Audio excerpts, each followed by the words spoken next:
Buenos días, mis queridos hermanos. Le ruego a nuestro Dios que nos envíe su Espíritu, que nos capacite para poder entender su verdad, su realidad, perspectiva. En esta ocasión vamos a tratar esta corta reflexión donde comienza la sabiduría.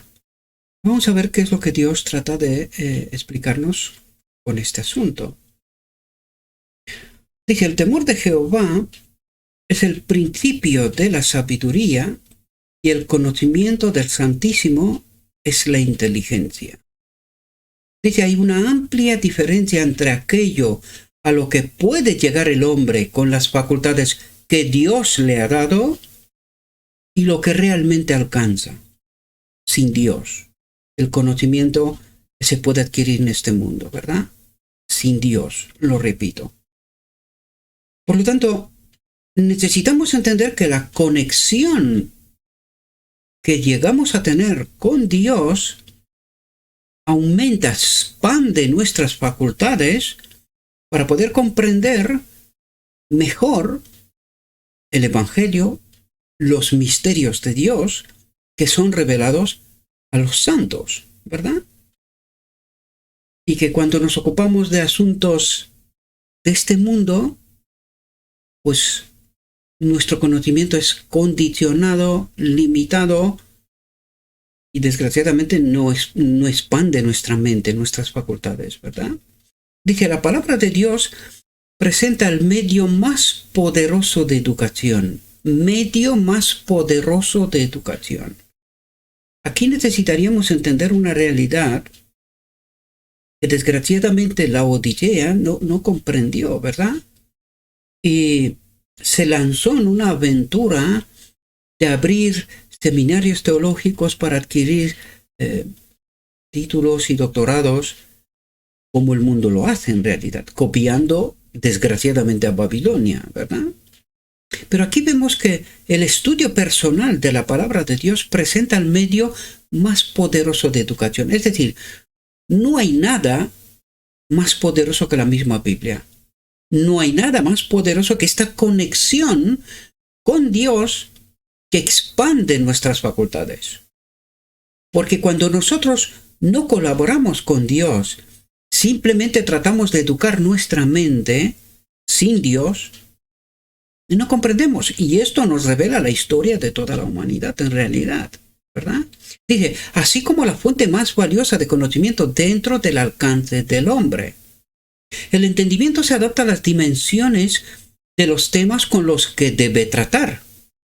Si se ocupa únicamente de asuntos triviales y comunes, si no se lo emplea para esfuerzos fervientes a fin de comprender las verdades grandes y eternas, se empequeñece y debilita. Y por eso vemos en el marco de la Iglesia gente que, a pesar de creer que son cristianos porque acuden a estos encuentros, a estos lugares de encuentro que nosotros desgraciadamente los llamamos iglesia, pero esta no es la iglesia real, ¿verdad? También en el canal hemos hablado del cuerpo místico de Cristo, que es la auténtica iglesia de todos los tiempos, ¿verdad? Pero nosotros cuando nos ocupamos de asuntos comunes o asuntos triviales y no tratamos de profundizar el Evangelio, hay grandes discrepancias, hay grandes incomprensiones de cuál es el camino y la voluntad de Dios. Entonces tenemos grandes peleas en medio de nosotros porque realmente nuestras facultades, como nos lo dijo antes, no se han expandido, no entendemos cómo obra Dios y cuál es el propósito a alcanzar y por qué medios. Entonces surgen las discrepancias, los malos entendimientos entre nosotros, discusiones, y esto le alegra al enemigo en realidad, ¿verdad? Dice de aquí el valor de las escrituras como un medio de cultura intelectual. Ellas dirigen nuestros pensamientos al infinito autor de todas las cosas. Vemos revelado el carácter del Eterno y escuchamos su voz cuando tiene comunión con los patriarcas y profetas. Es decir, al estudio de la palabra podemos ver cómo obra de Dios, por qué medio, qué querría alcanzar y qué es lo que se alcanzó, ¿verdad? ¿De qué manera? Y eso es lo que podemos ver a los patriarcas y profetas, porque nosotros los miramos como si fueran seres superiores, cuando no es así. Esta experiencia que ellos tuvieron, nosotros también podemos tener. Pero para eso debemos buscar esta conexión real con el Espíritu de Dios, sin el cual nuestra mente no se expande, nuestras facultades no son amplias, con una visión y una perspectiva mucho más profunda que una capa superficial del Evangelio, ¿verdad? Dije, los grandes problemas que han demandado, vemos explicados los misterios de su providencia. Los grandes problemas que han demandado la atención de toda mente pensadora, esto es una clave, dice, pero que sin la ayuda de la revelación, sin la ayuda del Espíritu Santo, trata inútilmente de resolver el intelecto humano. No comprende. No ocurre esta expansión de nuestras facultades, porque esta es la obra de Dios. No depende del hombre. Dije, abren a nuestro entendimiento un sistema de teología sencillo y sin embargo sublime. ¿Por qué sublime? Porque vemos el milagro de Dios, la maravilla de Dios. Nosotros sabemos que el mayor milagro que Dios, que puede ocurrir en medio de nosotros, es que un hombre se convierta. Por lo tanto, cuando Dios nos revela el camino de Maús, yo siempre lo utilizo, ¿verdad?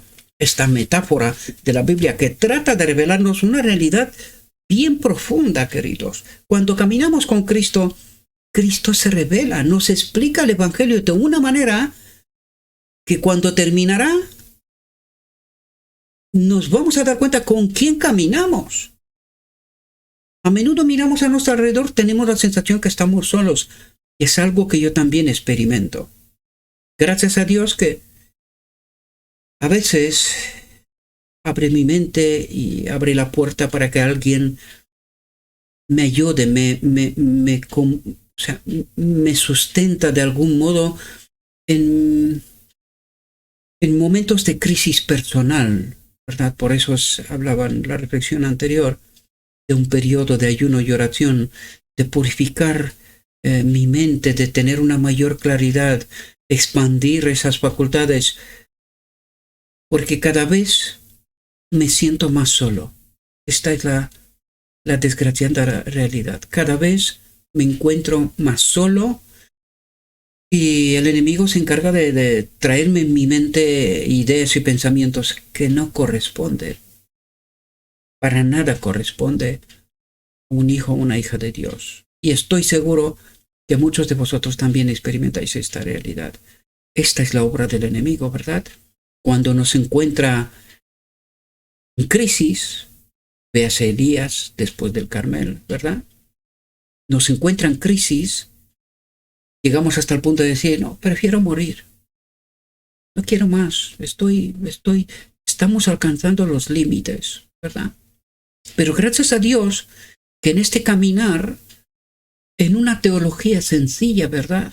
Sublime por la obra de su Espíritu, dice que presenta verdades que un niño puede abarcar. Esto es algo que para mí es